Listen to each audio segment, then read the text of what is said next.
Rồi mấy ngày tôi cho lại chút gì nữa. Mình cũng xin chứ có thể ở thì mà xong nó chỉ hơn chú chỉ chùa đi ở trái nọ thế.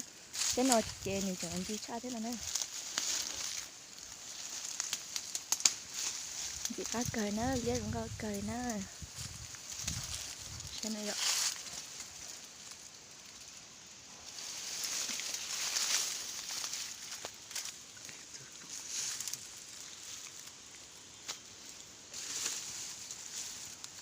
nhớ trong nó rất tiền đó chị cũng này chế cho đề thì giờ nó chắc lên tính nhiều mình nó cà phê nọ xì nè cái nó thì các cơ đi tiền Có thì có.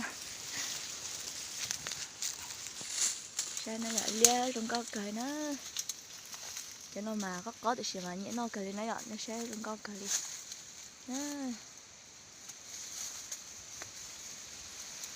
Có thì mà sẽ đầu tiên nhẹ nó cười nó dọn.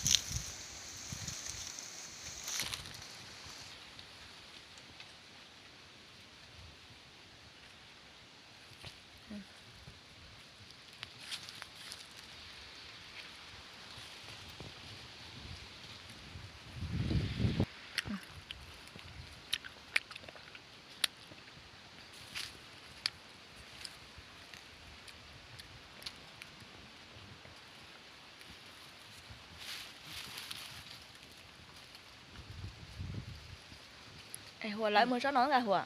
hả Lại một số nón dưới cả. cho nó nghe cho hết bé chưa Cho phá bé lọ. cho hết bé không có ai trong này thì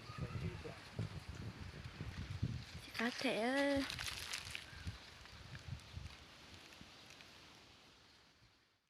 Để tao lại chạy giống một chế nữa.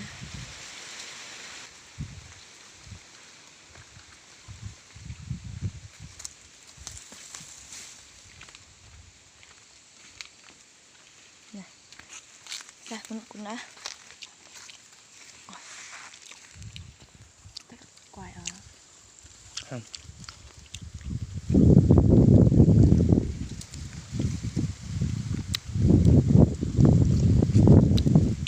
cái này nó chỉ có tin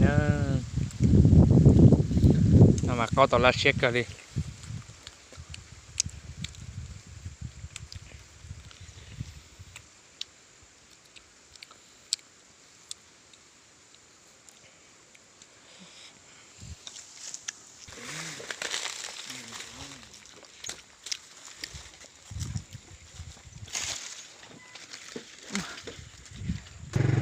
Chị nói để một chế nữa ạ.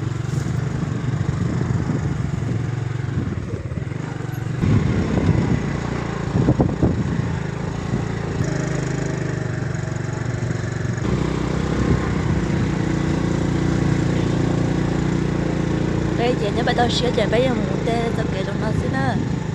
Chỉ là tê chờ ba lần là thì lần tao tôi thấy bé đứa rõ thì á.